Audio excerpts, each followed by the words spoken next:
Thank you to the United Nations Staff Recreation Council Symphony Orchestra for the beautiful opening performance of the solemn Albione Adagio in G minor.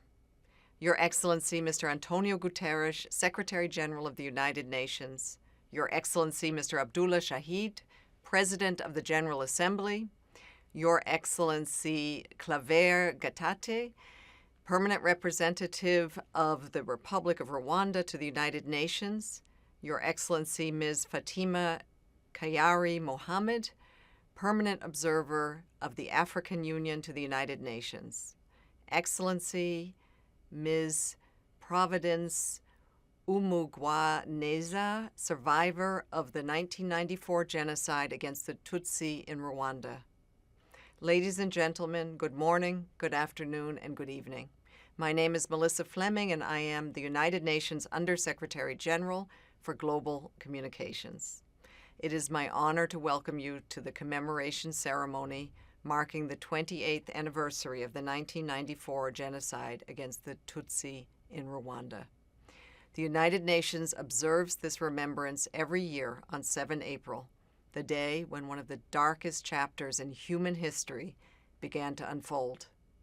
On this day, we also remind ourselves that we must take a hard look at the present and never let our guard down in our commitment to preventing such atrocities from ever occurring again anywhere in the world. It is our profound lesson and urgent moral duty. I would like to give special recognition to the survivors who are joining this virtual commemoration from Rwanda, New York, and from across the globe. You inspire us with your courage and resilience, and we are humbled by your presence. As we gather today, our thoughts go to those who lost their lives so tragically 28 years ago. More than 1 million women, men, and children fell victim to the genocide against the Tutsi, during which moderate Hutu, Twa, and others who opposed the genocide were also killed. This day is also an occasion to recognize and honor those who survived, but still carry trauma of this tragedy and reflect on their pain and their suffering. We pay our deepest respects to them all. Today's commemoration is jointly organized by the United Nations Outreach Program on the 1994 genocide against the Tutsi in Rwanda and the Permanent Mission of Rwanda to the United Nations. The United Nations works to educate the public worldwide on the 1994 genocide against the Tutsi in Rwanda, to honor those who were murdered and reflect on the suffering of those who survived in order to help prevent future acts of genocide. We must heed the terrible lessons of what unfolded in Rwanda when the dehumanization of a community, disinformation, and hate speech stoked the fires of genocidal violence. As we look at the events unfolding around the world, our best tribute to those who died is the creation of a world of justice and dignity founded on human rights and the rule of law. In addition to this event here at the United Nations headquarters in New York, UN offices around the world are organizing commemorative activities and joining this event virtually. I would like now to invite our distinguished guests, the Secretary General, His Excellency Antonio Guterres, the President of the General Assembly, His Excellency Abdullah Shahid, the Permanent Representative of the Republic of Rwanda to the United Nations, His Excellency Claver Gatete, and the Permanent Observer of the African Union to the United Nations, Her Excellency Fatima Kayara Mohammed, to each light a candle in honor of the victims of the 1994 genocide against the Tutsi in Rwanda.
We will now observe a moment of silence in honor of the victims of the genocide.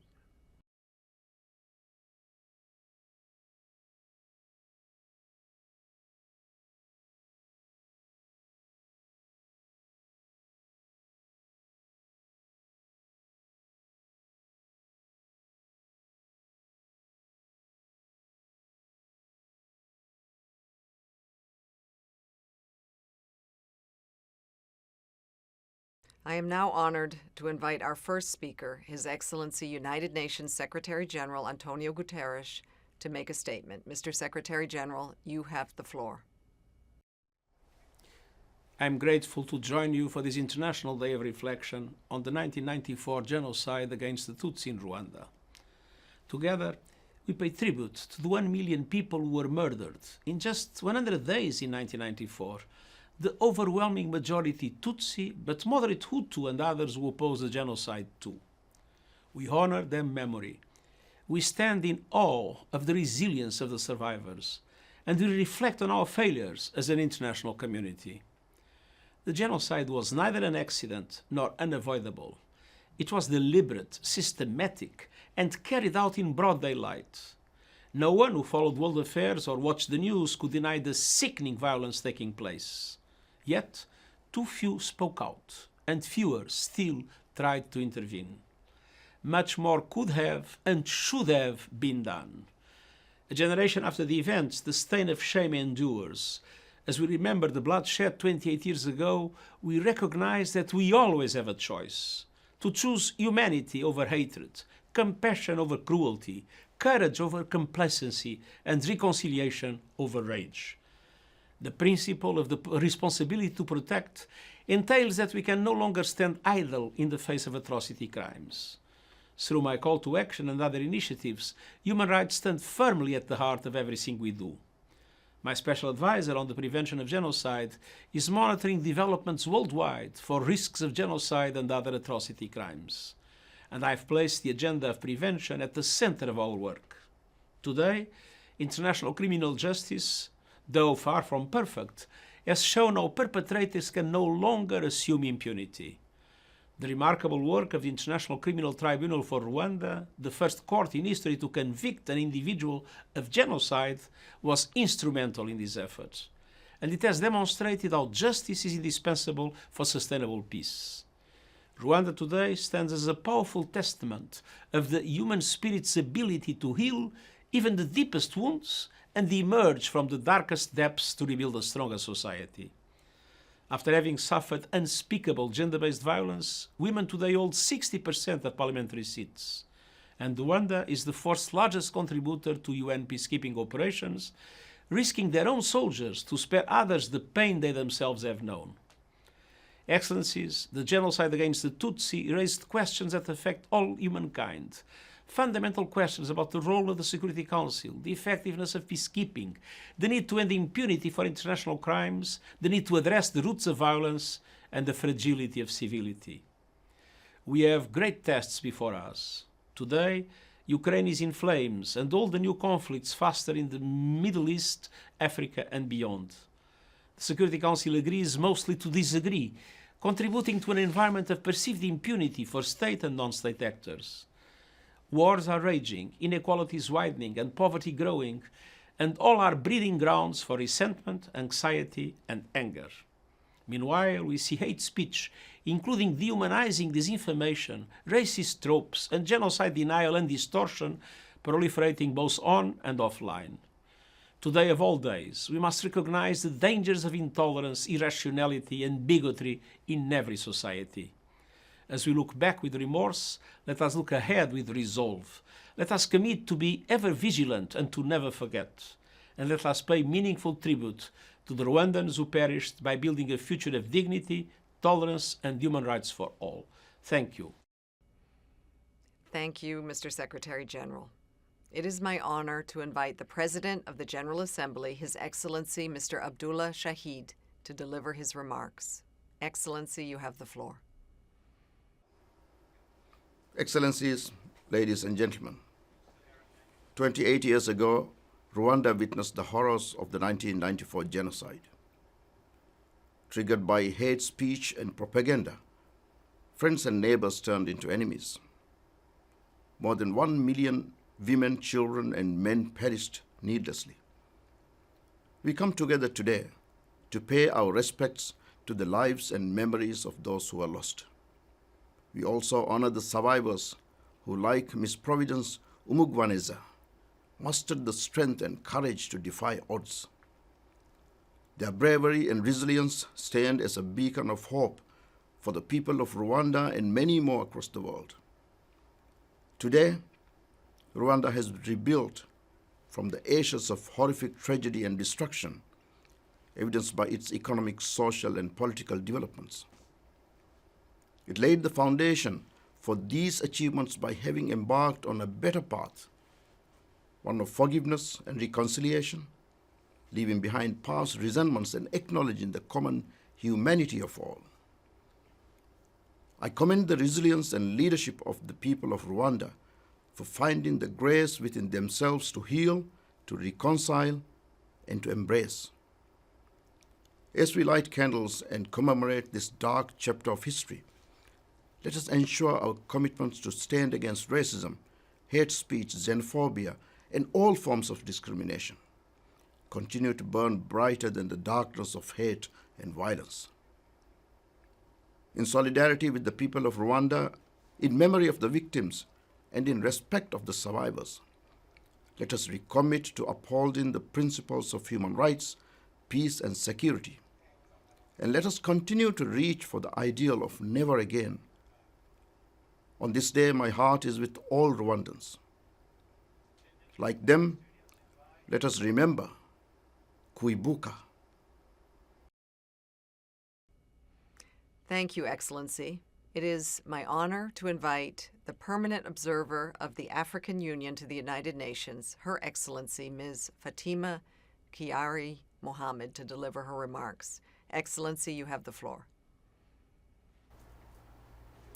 Excellencies, ladies and gentlemen, it's an honor to join you today as we gather once again to commemorate the anniversary of the 1994 genocide against the Tutsi in Rwanda under the theme Remember, Unite, Renew.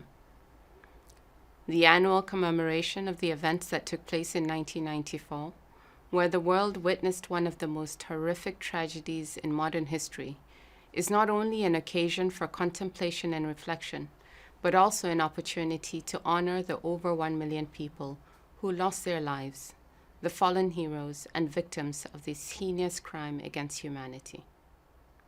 While honoring the victims who lost their lives, we honor their memories and say a silent prayer in their honor. Humanity must remember and learn from this experience so we can continue to fight against the ideology of hate and impunity while teaching tolerance and responsibility. While honoring the survivors, we honor their struggle, their stories, and most importantly, their strength as they go through the journey of healing every day. It is therefore important that we listen to their stories and that we learn from their reconciliation and forgiveness processes. The genocide in Rwanda was triggered by hate speech and propaganda, which has now become a global phenomenon, particularly in the misuse of social media and the manipulation of information and the spread of fake news. If used within a politically charged context, this can be used as a manipulative tool to mobilize fear and anger and to incite violence and fatal action. Hate speech and discrimination are therefore a plague that must be contained through education, counter-narratives, and the promotion of empathy and understanding. We must strengthen our efforts individually and collectively to raise greater awareness about the value of life and humanity, and to protect and to uphold fundamental human rights and the dignity of all human beings, no matter their tribe, race, or religion. As I conclude with deep reflection, I join all the voices today to call on all citizens, communities, and populations around the world to renew their pledge to fight against aggression and all forms of hate. It is our duty to remember. It is our responsibility to do better, and it is an obligation to renew our resolve to ensure that such an atrocity never happens again. I thank you. Thank you, Excellency, for these remarks. It is my honor to invite Ms. Providence Pruvi Umugwaniza to share her story with us. Ms. Umugwaniza is a survivor of the genocide and serves on the Texas Holocaust, Genocide, and Anti-Semitism Commission. She suffered the unimaginable tragedy of losing both her parents, 5 siblings, and all of her aunts and uncles during the 1994 genocide against the Tutsi. Having witnessed the loss of so many family members, Ms. Umugwaniza decided to dedicate her life to stand up against hate and prejudice and advocate for women survivors who suffered sexual violence and contracted HIV/AIDS during the genocide. Ms. Umugwaniza, we are deeply humbled by your presence. You have the floor. Your Excellency, Mr. Antonio Guterres, Secretary General of the United Nations, Your Excellency, Mr. Abdallah Shahid, President of the 76th Session of the United Nations General Assembly, Your Excellency Fatima K. Mohamed, the Permanent Observer of the African Union to the United Nations, Your Excellency Ambassador Gatete, Permanent Representative of the Republic of Rwanda to the United Nations, Excellencies, Permanent Representatives to the United Nations, ladies and gentlemen, as introduced, my name is Providence Umugwaneza. I am a survivor of the genocide against the Tutsi in Rwanda, 1994, and author of a book called The Next Couple Hours. I lead a non-for-profit organization called Kabeho Neza Initiative, with a mission to raise awareness and educate about the genocide and advocate for women who were abused sexually and infected with HIV/AIDS. I was honored to be appointed to the Texas Holocaust, Genocide, and Anti-Semitism Advisory Commission. Excellencies, ladies and gentlemen, I appreciate the opportunity to stand in the gap of innocent victims of the genocide against the Tutsi and tell you all about what we went through in 1994. I was born in the eastern province of Rwanda. When the genocide against the Tutsi began, I was 11 years old. I was the 5th child born in a family of 8. My parents, grandparents, uncles, and their families were a constant presence in my life while I was growing up. I remember how sincere love they made me feel. My dad especially told me how much he loved me every day, sometimes in words and often in action. He would share with me the food on his plate or let me stand on his feet while we walked around the living room together. We looked alike, which made me proud to no end. We were a happy family until we weren't. During the 1994 genocide against the Tutsi, my family was mercilessly killed by the Interahamwe. When I turned 6, I started primary school. Classes came easy to me, no doubt, because I had a stable home environment and people who encouraged me to be the best student I could be. During my second year, in 1990, war broke out, which intensified the persecution of Tutsi. As a child, I didn't understand this distinction between Hutu and Tutsi. When our teachers asked us to separate ourselves into groups of Hutus and Tutsi, I always stood up with the Hutus. 1, because I didn't know that I was Tutsi, and 2, there were more Hutus than Tutsis in the class. It was a safety in numbers thing. Then one day, my best friend told me to go stand with the Tutsi. "You are Tutsi," she said, "not Hutu. I can tell you, you are tall and skinny and have a long nose." That's when I realized that slight physical variations made me different in the eyes of my Hutu classmates and teachers. More than that, this distinction put me at risk. The threats began mildly enough, but by the time I was old enough to read the list posted outside each classroom, list clearly stating each student name, religion, and ethnicity, the violence underscoring the threats had grown. It won't be hard to exterminate you when the time comes, other kids taunted me, because you're the minority. Unfortunately, however, They were right. Even though I was too young to understand, I knew something was not right. Now, as a parent myself, I understand why, until their last breath, my parents decided to keep silent the sad reality of who we were and the danger that was awaiting.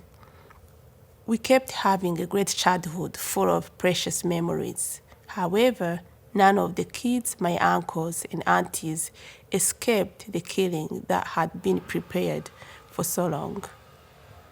In my extended family, no one survived.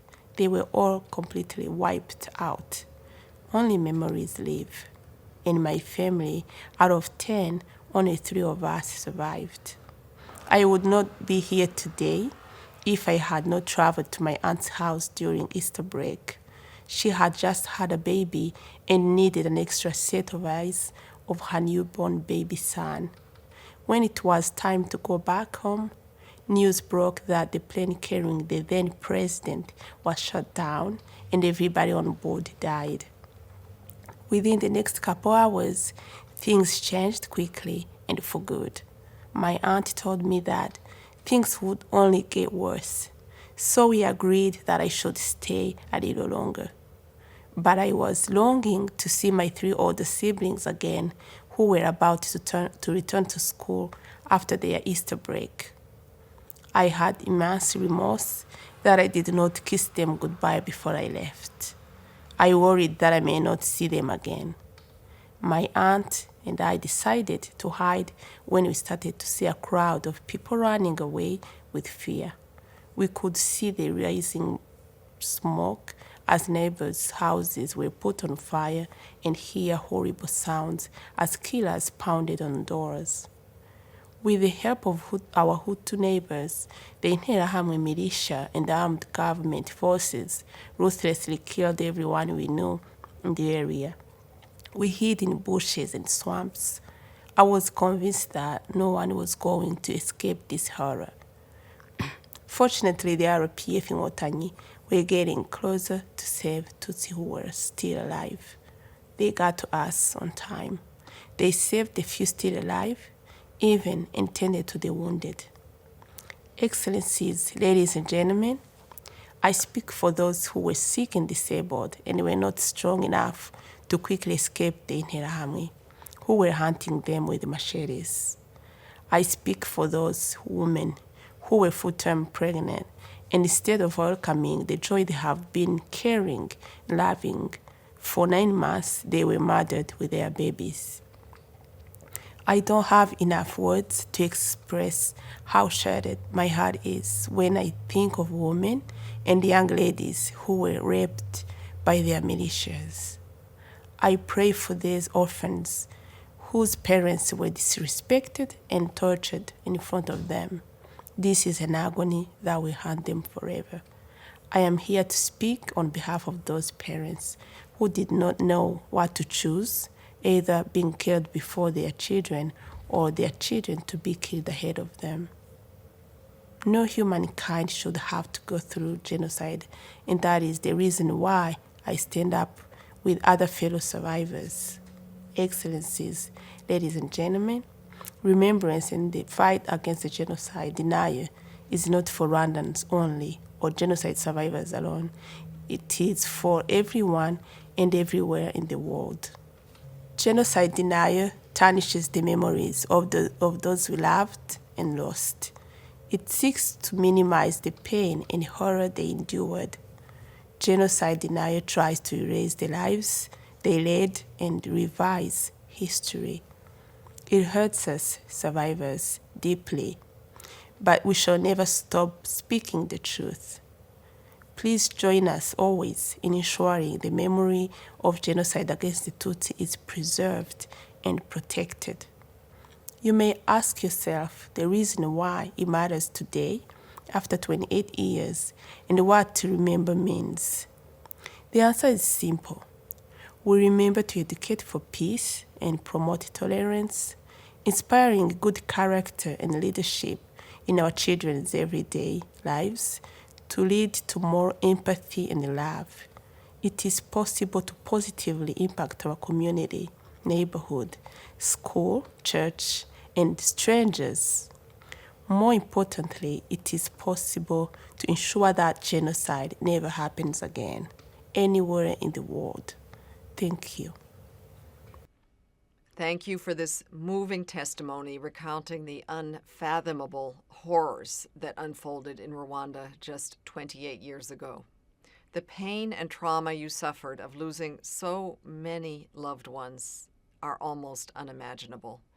Hearing your stories and the stories of the survivors you advocate for must strengthen our joint resolve to stand against lies, bigotry, and hatred of any kind. This resolve, together with the message of resilience, agency, and inspiration your journey provides us with, is the flame of hope we will take with us today.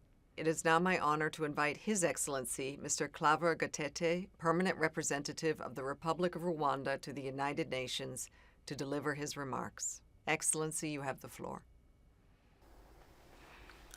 Your Excellency, Mr. Antonio Guterres, Secretary General of the United Nations, Your Excellency, Mr. Abdallah Shahid, President of the 76th Session of the United Nations General Assembly, Your Excellency, Ambassador Fatima Muhammad, the Permanent Observer of the African Union to the United Nations, Ms. Providence Mugwaneza, survivor of the 1994 genocide against the Tutsi, Excellencies, Permanent Representatives to the United Nations, dear survivors, fellow compatriots, and friends of Rwanda, I wish to thank all of you for joining us on this solemn occasion as we mark the 28th commemoration of the 1994 genocide against the Tutsi in Rwanda.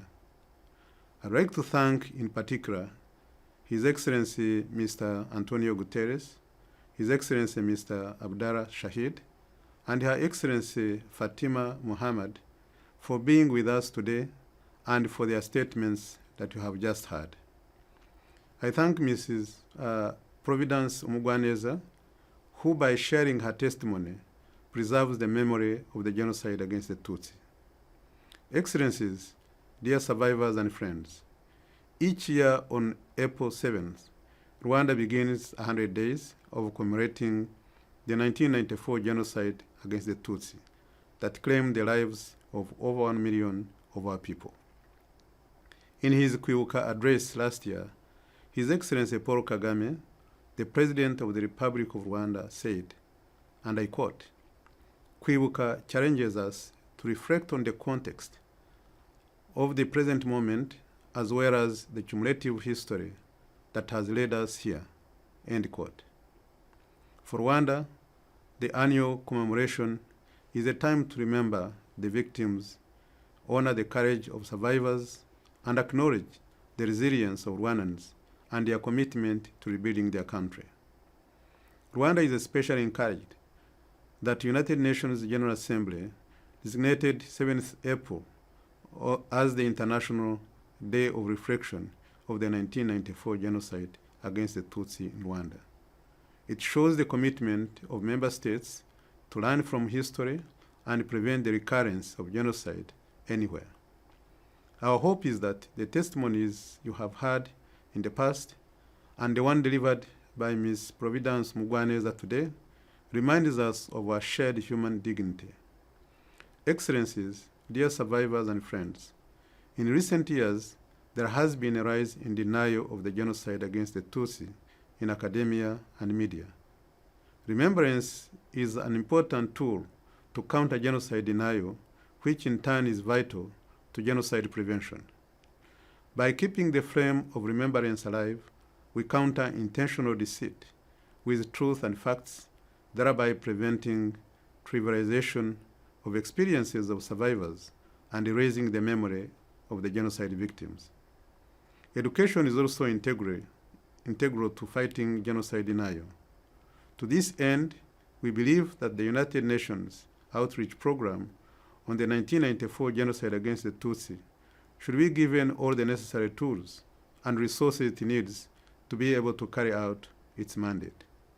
Strong support should also be extended to the UN Office of Genocide Prevention and the responsibility to protect in order to fulfill its mandate.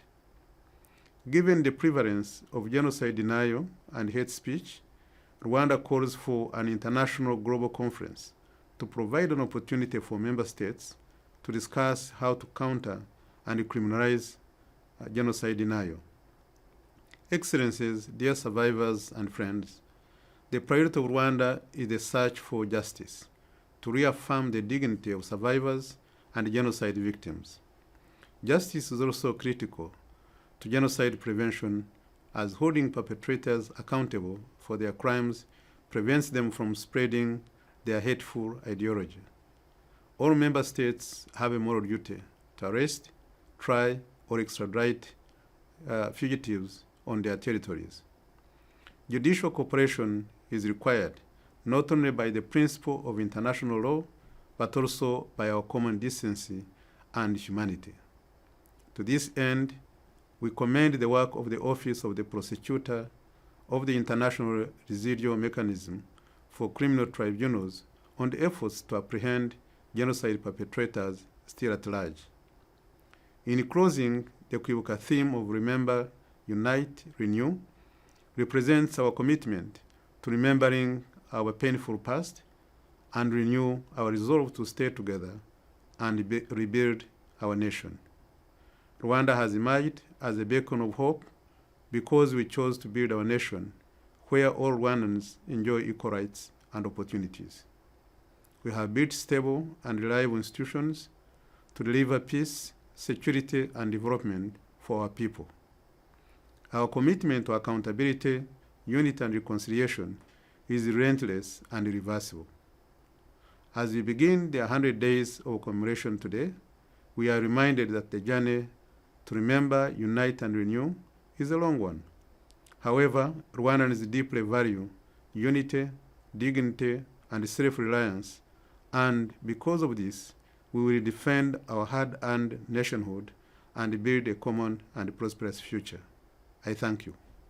As we reflect on the remarks and testimony we have heard, I have the pleasure of introducing a piece by Johann Sebastian Bach, performed by the UN Staff Recreation Council Symphony Orchestra.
Thank you for this moving performance that gave us the space to communally honor those who were murdered and reflect on the suffering and trauma of those who survived.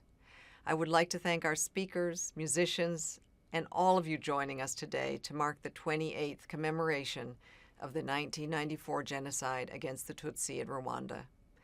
Stay safe and go well.